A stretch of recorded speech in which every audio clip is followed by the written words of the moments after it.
Hello everyone, my name is Anshu Bamne. I'm a third year PhD student working under Dr. Peter Savolainen. Today I'll be presenting about my research, which is on the topic of examining impacts of COVID-19 related stay-at-home orders through a two-way random effects model.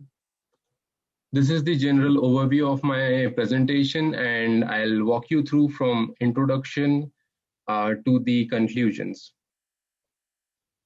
Now the introduction. So World Health Organization reported the spread of a viral pneumonia type of disease, which was spread in Wuhan province of China on December 31, 2019. And later this disease was named as SARS-CoV-2 or COVID-19, which stands for Severe Acute Respiratory Syndrome Coronavirus 2. And it has seriously affected the public health, safety, and economics. And the first case of COVID-19 was reported in Snohomish County of Seattle region on January 20, 2020. And as a result of that, United States declared public health emergency on February 3, 2020. And this was the time when the first death of COVID-19 was found in the region of California. And as a result of that, World Health Organization declared COVID-19 pandemic on March 11, 2020. Now, the introduction continues. In this chart, we can see that the cumulative number of COVID-19 cases and deaths in the US. And here we can see that during the initial stages, that is from March 1 to June 30, the COVID cases were 2.5 million. And as slowly in the next 4 months, that is from July 1 to October 31, we can see the COVID cases rose to 8.8 million. And then in the next 3.5 months, that is till January 15th, the total number of COVID cases rose to 22 million. And similar was the case with the cumulative number of COVID-19 deaths. And as of now, more than 400,000 people died because of COVID-19. And just to give readers some context, here it can be seen the study period that we have used, and the study period is from March 1 to June 30, 2020. As this disease is very communicable in nature, so it spreads actually by human-to-human transmission through the droplets of the infected person. So social distancing has been identified as one of the means to reduce the spread of this disease.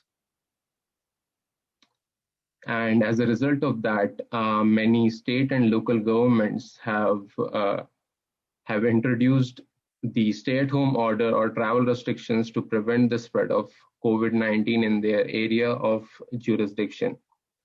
And here in this chart, we can see that the stay-at-home orders as of mid-April 2020, and we can see that the 5 states, namely North Dakota, South Dakota, Iowa, Nebraska, Arkansas, they didn't issue any stay-at-home order in their area.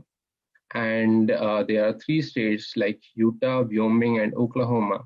They issued partial stay-at-home orders in their area of jurisdiction. So the effect of these stay-at-home orders and travel restriction is that it actually affects the travel demand. And to this point, the big picture perspective is that we are interested in understanding the effects of these stay-at-home orders and reducing the travel. So in addition to travel restrictions, there are also other factors that influence travel. And vehicle miles traveled is one of the measures to quantify it. So the first category of factors that affect the vehicle miles travel are the geographical factors. And here we can see that some of the geographical factors that are reported in the literature, like the population density, accessibility, transit coverage, the population size, and the land use diversity, all these factors were negatively correlated with the vehicle mile travel, which means that as these factors increase, the vehicle miles travel decreases. And here in this figure, we can see that as the work, home, and recreation areas are closer to each other, these type of land uses actually decreases the vehicle miles traveled. Now, some of the other factors that affect the vehicle miles traveled, these are the personal and economic factors.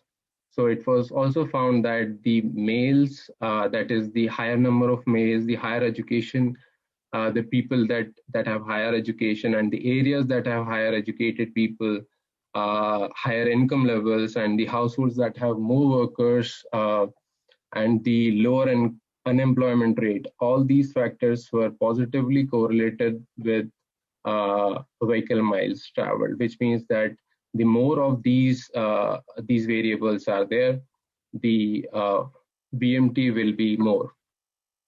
And it was also found that the age was non-linearly related with the vehicle miles traveled, which means that the young age people, that is the children and the elderly people, these two groups have lesser vehicle miles traveled as compared to the other age groups.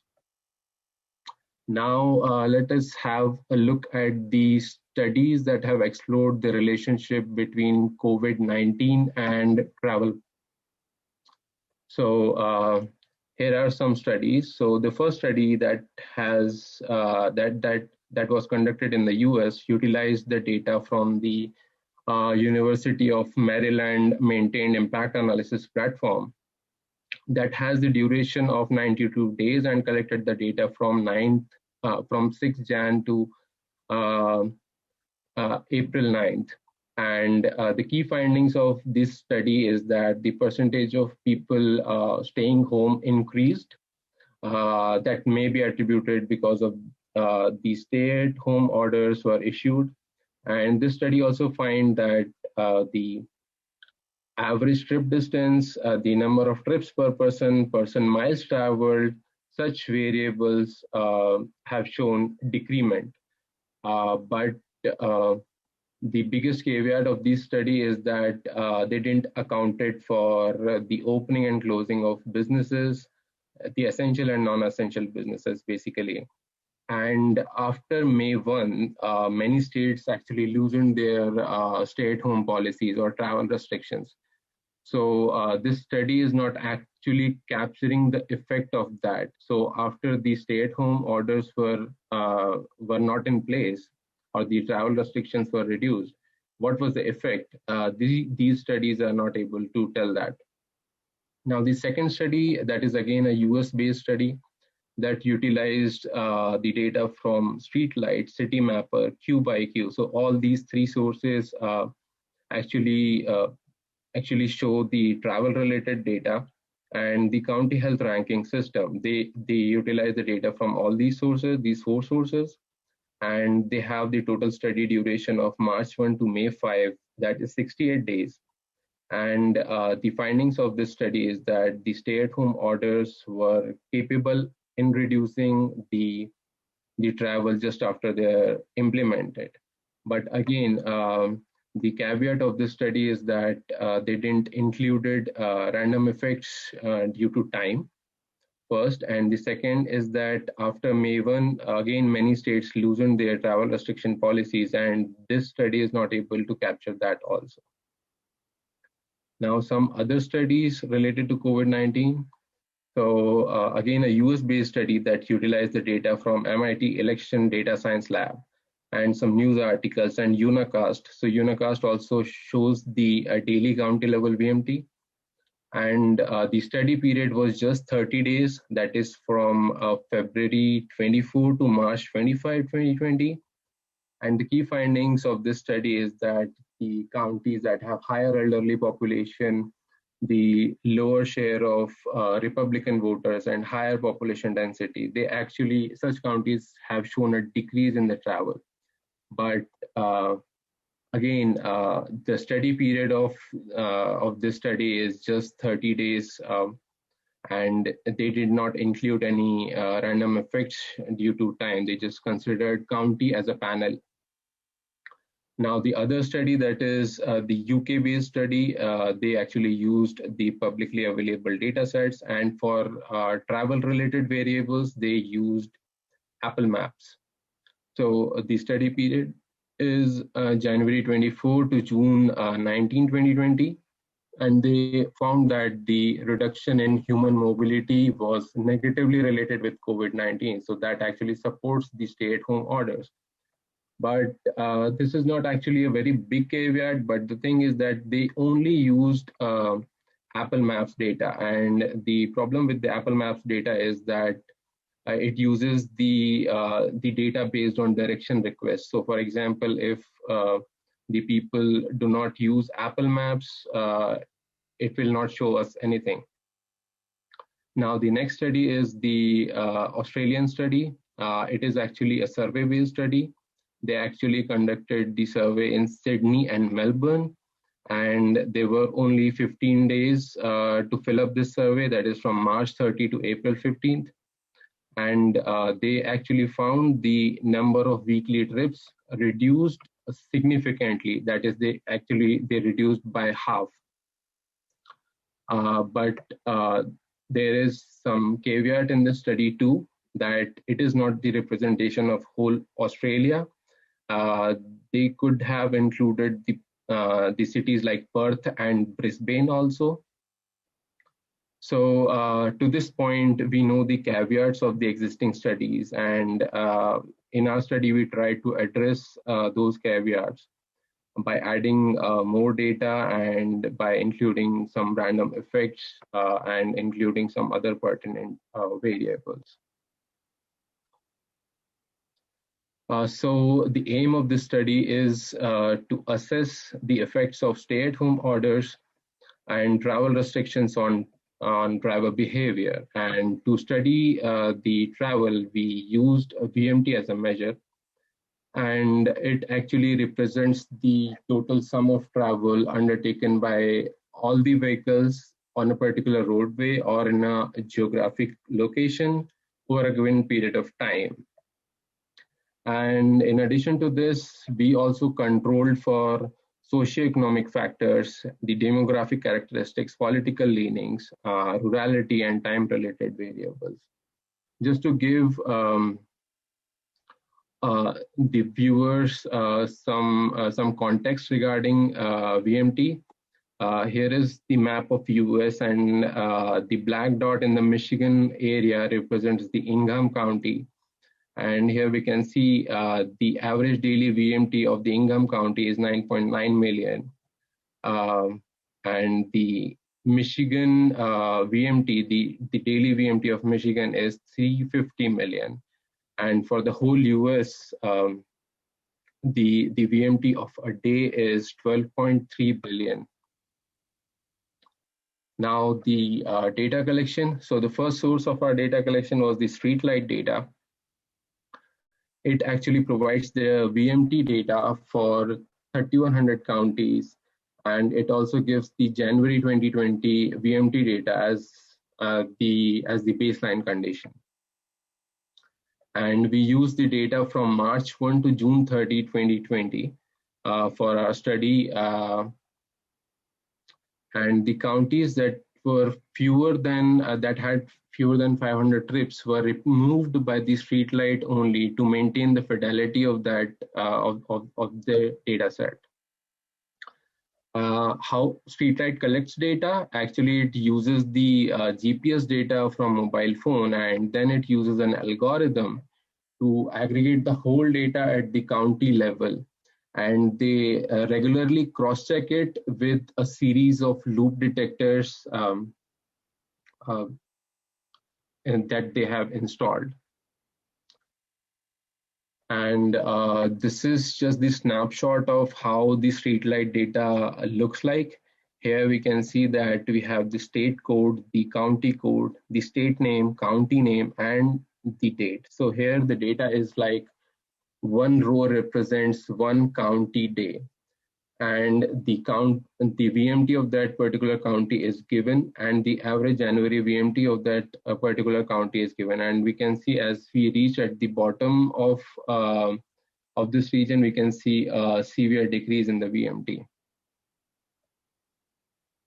Now, the effects of stay-at-home order on the vehicle miles travel can also be seen in this figure. This was purely developed by using the streetlight data. Here we can see that just after March 11th, we can see a steep decrease in the vehicle miles traveled, because at that time the pandemic was declared. And then we can see the minimum point around mid-April, and then we can see slowly the VMT increased, and it increased to the end of the study period.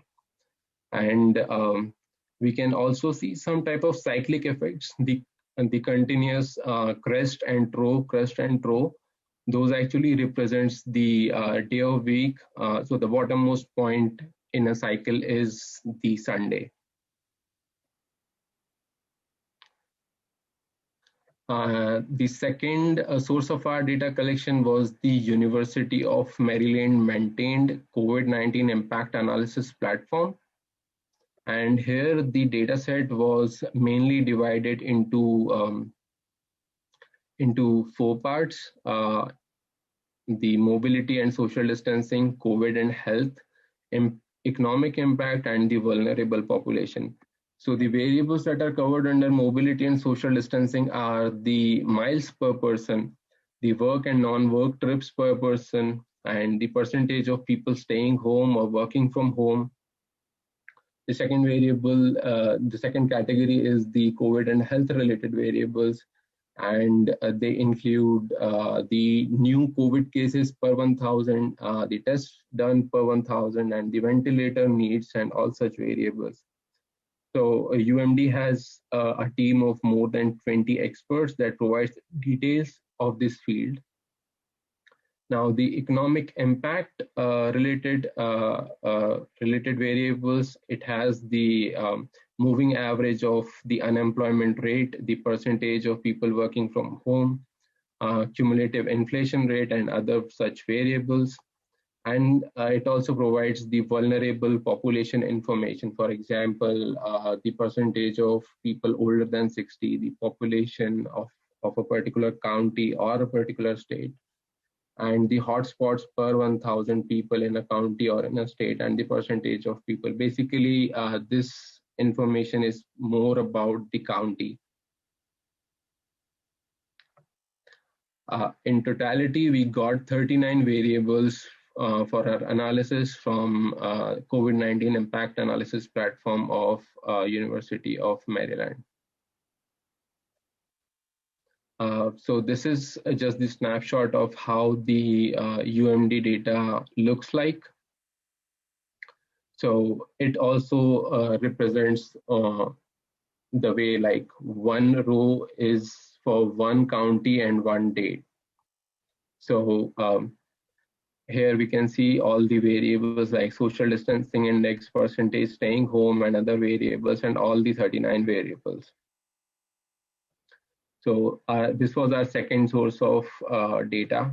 The third source of our data was the news articles, especially NASH, which stands for National Academy for State Health Policy, New York Times, and Washington Post. The kind of information that we gathered from these sources are the date of issue and removal of stay-at-home orders, the opening and closing of the business facilities. The fourth source of our data was the MIT Election Data Science Lab, And the information that we gathered from this source was the political inclination of counties in the 2016 presidential election. The last source is the county health rankings and roadmaps. And the information that we gathered from this source is the percentage of rural population in a county and other health related variables. Now we have all the 5 of our data sources. And after that, after gathering the data from all these sources, we joined them together, and the data from the first 3 sources was obtained for 122 days, that is from March 1 to June 30, 2020.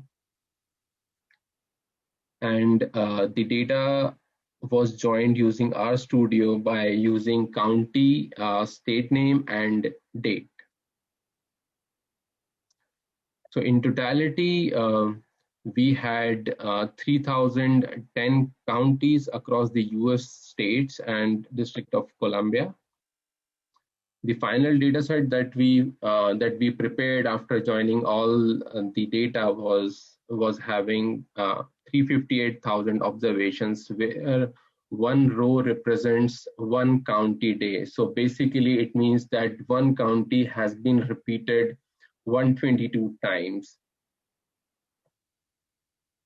And lastly, we have finally 85 variables, which means that we have 85 columns in our final prepared data set. Now the descriptive statistics, and it can be seen that the median income in a US county was found $51,500. And on an average, 57% of a county population resides in rural areas. And in a county, 63% of the people are Republican as per 2016 presidential election. Now, the stay-at-home orders related variables also shows that the stay-at-home order was present in 25% of the county days, which means roughly the stay-at-home order was present in any given county for nearly 30 days of the days. The descriptive statistic continues, and here we can see that the non-essential businesses were closed in 50% of the county days during the study period, and the essential businesses stayed open for approximately 70% of the county days. Now, the statistical method, we used a two-way random effects linear regression model for our study. And here's the general equation of the two-way random effects model, where YIT shows the percentage change relative to the January VMT of county I on a particular day T. The simple formula to calculate this is percentage VMT change is the daily VMT of a county minus the average January VMT of that particular county divided by the average January VMT. So basically we have this variable for each row, that is for each county day. So it varies for each county on each day. And other variables are the beta and XIT. These are the estimable parameters and the explanatory variables that varies from the demographic factors and the socioeconomic factors, the stay-at-home orders and others. And UI is actually capturing the random effect due to county level, and WT is the random effect for any particular day in the study. So basically UI will be constant for any given county, and WT will be constant for any given day during our study. And epsilon IT is the error term. Now, these are the results of our study, and here it can be seen that the counties with above average median incomes, that is greater than 51,000 USD, showed 8.5% lower VMT. This could be because the residents of the higher income counties may have sufficient resources to work from home, or they are in those type of professions that allows for telecommuting to the work. It was also found that the travel was reduced more in the urban areas and as compared to the rural areas. And in addition, these areas were generally less prone to the outbreak of COVID-19. And another thing is that in such areas, the need for travel is also more because the things are far away. And it was found that the travel was higher in the counties that voted for the Republican candidate in 2016 presidential election. This includes the general perception of the risk posed by COVID-19, particularly in the earlier phase of COVID-19, and it also represents the policies made by states in fighting against COVID-19. Now, the stay-at-home related variables, it was found that the presence of stay-at-home order reduced the VMT by 24%, which is quite huge, and it shows the success of the stay-at-home orders.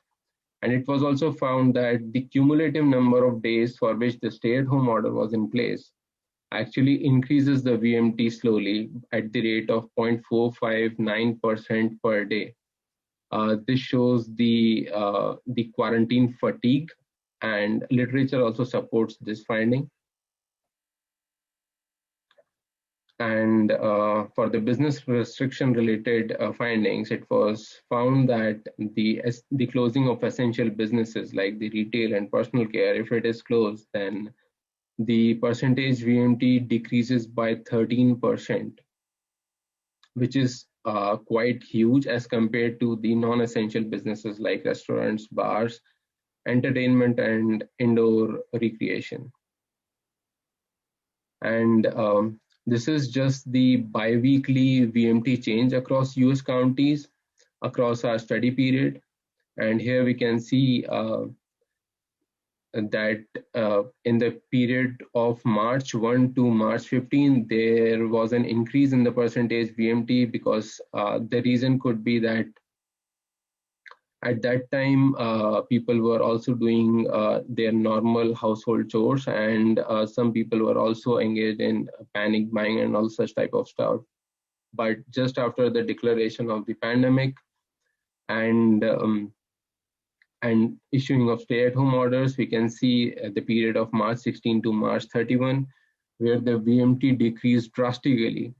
And this decrease can be seen in the next 15 days, that is from April 1 to April 15, and then in next 15 days, and followed till May 15th. And at the time of May 1 to May 15th, many states were started to reopen and they were removing the travel restrictions on the people. So after the removal of that, we can see a slow increase in the percentage VMT change, and that increase continues till the end of our study period. Now the results also continued. Here it can be seen that the weekends were found to have like positive correlation with percentage VMT change, especially Fridays.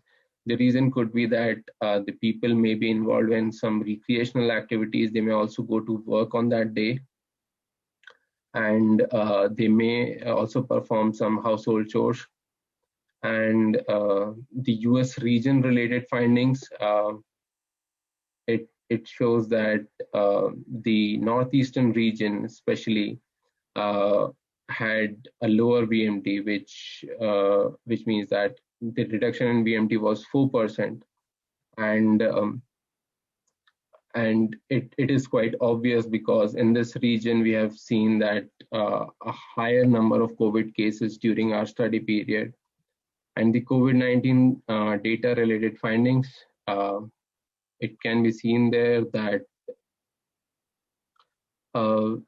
that it was positively correlated with the VMT, and this is in line with the literature and also the general trend.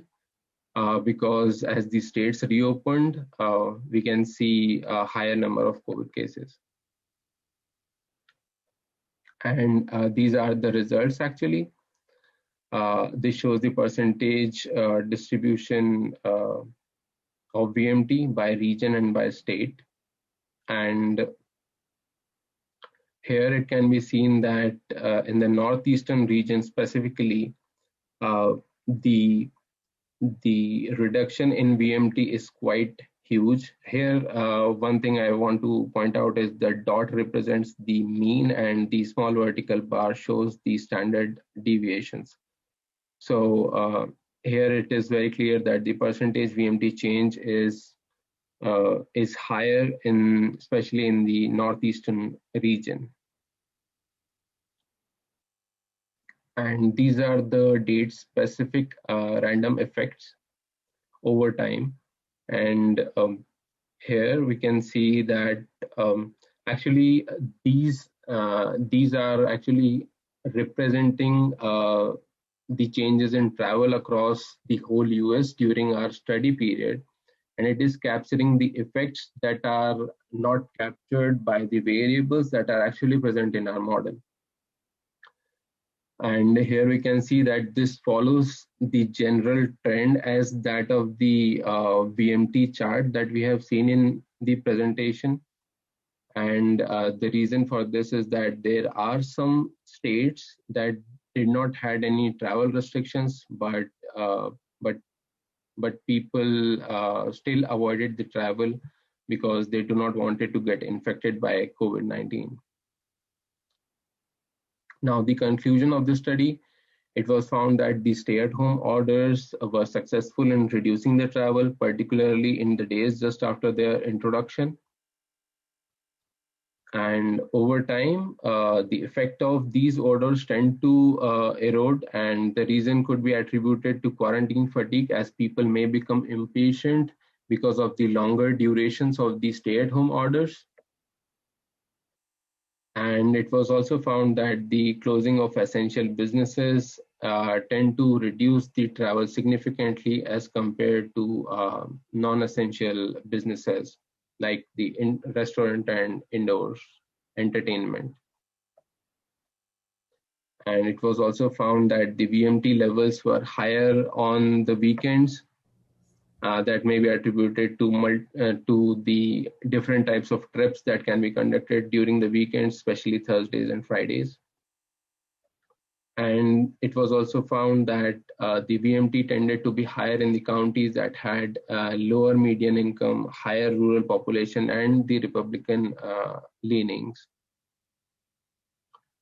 VMT was lower in the areas where there were higher number of cases. That has been seen in the case of northeastern region of US. It was shown that the VMT reduced by 4%, regardless of the status of any travel restriction, because the number of cases in the northeastern region were high. Now, the limitations of this study. So actually, this study took the early stage data of COVID-19, that is from March 1 to June 30, 2020.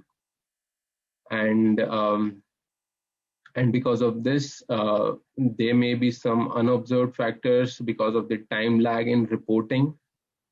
And this study can be strengthened by taking the data at the disaggregated level. So when we say disaggregated level, we mean to understand the individual level travel behavior. And this is one data set that has been prepared by using the data from 10 counties. So this was the stated and revealed preference data. So the time duration to fill one survey was 20 minutes, and the total people that participated in that survey, or the final respondents, were nearly 10,000. And this data is available at the Harvard Dataverse website. And the applications of this study is that in future, if COVID-19 like situations emerge again, then this study can be used to form policies for COVID-19. And these are the references. That's it from me. All right, thank you, Anshu. I will now open it up for any questions we may have from the audience.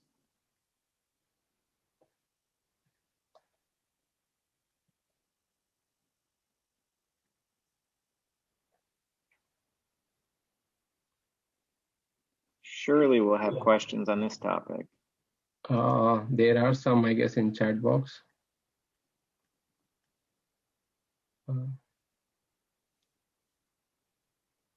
Okay, so I guess first of all, Anthony is surprised that travel has not decreased more. But I don't know. So Anshu, I guess, do you have any feedback as to, I guess that's probably a general consensus, is that there's a little bit of a surprise in how, in that those magnitudes weren't larger overall. Any comments on that? So there may be many other factors that we may not be able to capture. We, like the individual level factors, we are not able to capture that. So that may be one of the reasons. But the general aim of the study was to see the effect of stay-at-home orders, and we were successful, I guess, in finding that the stay-at-home orders were having significant impact.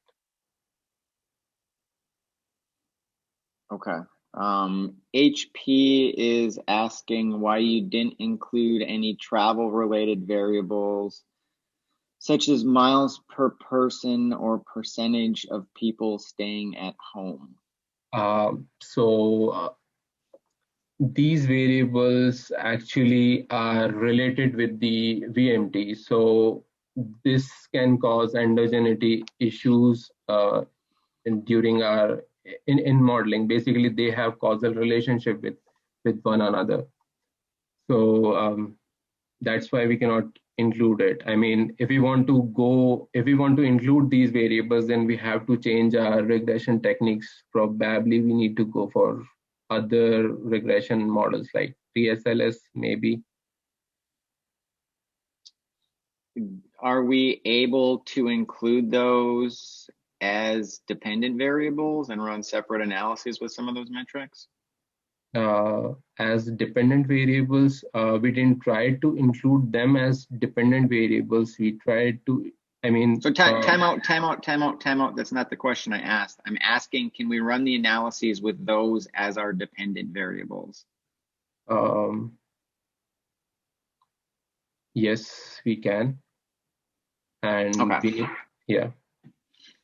I guess that's my interpretation of that, because I would agree with your assessment that we couldn't use them as predictors, and if we try to get into any sort of simultaneous equation type system, I've got some serious concerns as to how appropriate some of those techniques would be. But certainly we could look at those as an alternative way. I mean, we'd probably see similar trends, but we'd see some differences, I would presume, certainly with some of those. I didn't recall, from my perspective, if we had this same information for all of the days, for example, that we could do the same level of analysis. Can you comment on that?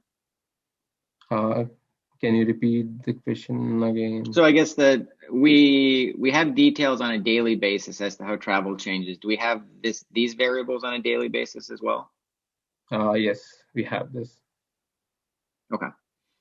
So I guess that is an interesting direction that we could go moving forward here. So anyway, great question, HP.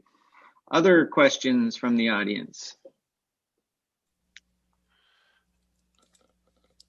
I was thinking, how about weather relation? What was it that happened in the northeastern states there that was, essentially cutting off travel so much stricter than the other states?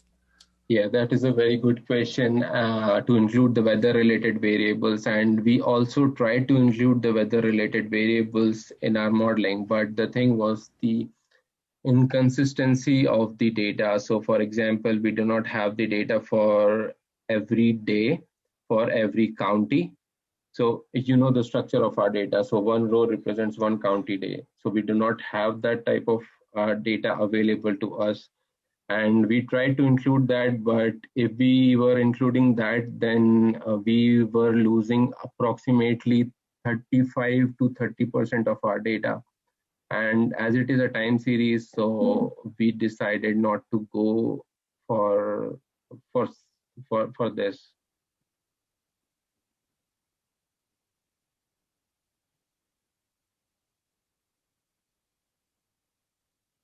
Okay. Other questions for Anshu? So I have two really quick comments. One on slide 4. It's really minor, but I wanted to just mention that. So if you can share that one.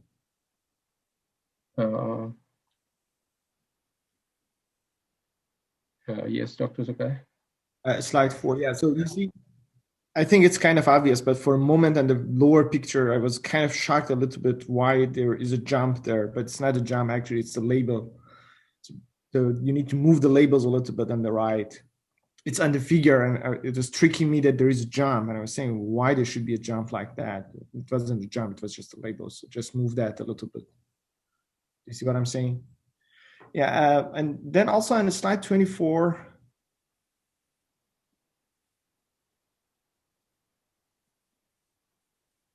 I was looking at the numbers and noticed that one of them has a really lower number than the others and the south ones, and that's a district of Columbia. I was wondering, is it really categorized as the south? To me, it's kind of more like northeast, and the numbers is kind of closer to the northeast, as you can see in terms of the reduction. It's kind of in the same range as the northeastern ones as well. I'm not sure if geographically it's gonna fall in the south or not, but that's kind of an interesting point, that the District of Columbia has much lower number than the other ones, or higher reduction, depends on how you interpret that. So then on top of this, I was wondering if you considered population density in your model as well, because that's one of the major changes between these districts that you have is the population density, because of large cities that you have at the northeast relative to the west, and also maybe south and even Midwest. So that could be a significant measure. I was wondering if it is part of your analysis or not at all. Right now it is not the part, but we can try to gather the information about the area of each county and then. Yeah, I think specifically with the pandemic and with the heat in the, it's kind of, your analysis was showing that the rural area, they have less reduction in the VMT, and it's kind of making sense. Rural, the spread of the pandemic has not been as significant as it has, for example, for New York City. So I think that's kind of an important measure. It needs to be considered, because the population density affects the pandemic growth, and that affects the people's decision to make travel or not. So that was just a comment that you may want to consider. So that's it. Great to study. It's a really interesting hot topic. So good job that pulling together in really short notice. Good job. Thank you. Anshu, can you provide some just quick clarification? I know we had a lot of discussion about how we group these regionally, and I know there was some underlying rationale for that, but I do not recall what exactly we had used for that. And as a note, and Steve had pointed out, Maryland and Virginia are the neighboring states, and they're both also grouped in the South there. So actually, we just use the what was available on the US websites, like which states fall in which region. So that's how we group them. Well, so I guess that's the question. According to whom? I'm sure we could find a dozen different ways that states are broken up geographically. So do you recall specifically who we followed in for this?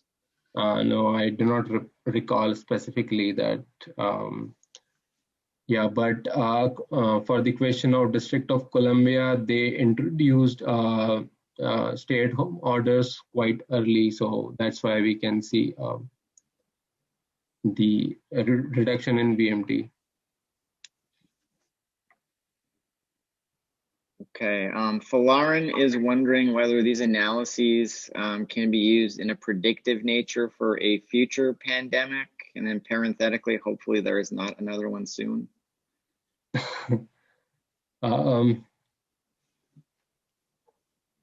So future pandemic, I mean, this is the beauty of, I would say, statistics, that it can be used for the inferential purposes and also for the prediction purposes. So we cannot use it for I would say, the prediction of pandemic, but how people will behave, especially in the start of the pandemic, we can see that. And yeah, that can be used, in my opinion. And the more important thing is that the policies can be made out of this study. So how could policies be made from this study? So, for example, we have seen that the closing of the essential businesses reduced the travel by 13%. So if we want to reduce the travel in a short period of time, then we can just issue a stay-at-home order that may reduce the VMT by 24%, and then just close the essential businesses that will reduce the travel by 13%. And yeah. So are you confident that if states introduce those measures, we would see the same sort of impacts, say, next month? No, because we have also seen that as the cumulative duration of stay-at-home orders increase, the people are following it less. So I would say that there should be a sufficient buffer between the issue of next stay-at-home order, and we do not know the exact duration of that buffer yet. Okay, so I think it's important to know, we may have some confidence regarding general differences in terms of the effects of different types of restrictions. I would be hesitant to try to extrapolate any of this because there's a whole, we were able to control for a whole bunch of interesting effects, but there's a whole lot of confound that is just difficult to capture given political climate and a myriad of other factors. So I guess let's just try to keep that in mind in terms of what the potential limitations here are. But Hisham was able to track down. So we were using a census definition basically for those geographic regions in response to the prior question. Okay. Any other last minute questions? We've got time for, I guess, probably one more if anyone's so inclined. I have a question. Yes. So was the baseline compared to January? Was that? Yeah, baseline condition is January 2020. Okay, so since I'm not really familiar, I'm not from the transportation sector, is there much fluctuation with the number of trips throughout the year, or is it pretty consistent throughout the year. So you mean the VMT in general? Yeah, just like, does it change? Like maybe during the summer months, people make or take more trips. Is there like data on that? Yes, there are VMT charts available, but there is some fluctuation that I mean, the climatic fluctuations are there. We can see some more trips in summers and all that. But over the period of, say, for example, 10, 12 years, you can see a slow increment in the VMT. Yeah, so that type of trend is there. But the trend that we have seen in our study, that just after the introduction of pandemic, the VMT decreased so much, that type of trend is not there. Okay. So I think that's a critically important question, and I'm somewhat surprised that that hasn't been asked over the course of the paper review, because there are most definitely seasonal patterns in travel that are very consistent from year to year. And we might want to proactively think critically about how we could potentially accommodate some of that as a part of our analysis. So, for example, travel is definitely lower during the winter period. And so a consequence of that is that our baseline is smaller than we would see in some of these other months. Now there's a lot of confound here, unfortunately. But there are probably a few different ways we can look to try to account for that. I guess in an ideal world, what we would do is, well, I'm taking Anshu's answer for him here, but we're about out of time. So in an ideal world, if we could compare even year to year, so 2019 versus 2020 data for the same month as an example would probably be a better metric, I would argue. Gosh, I hope we noted that limitation in the concluding section of the paper. I honestly don't recall, but that's something we might want to think about.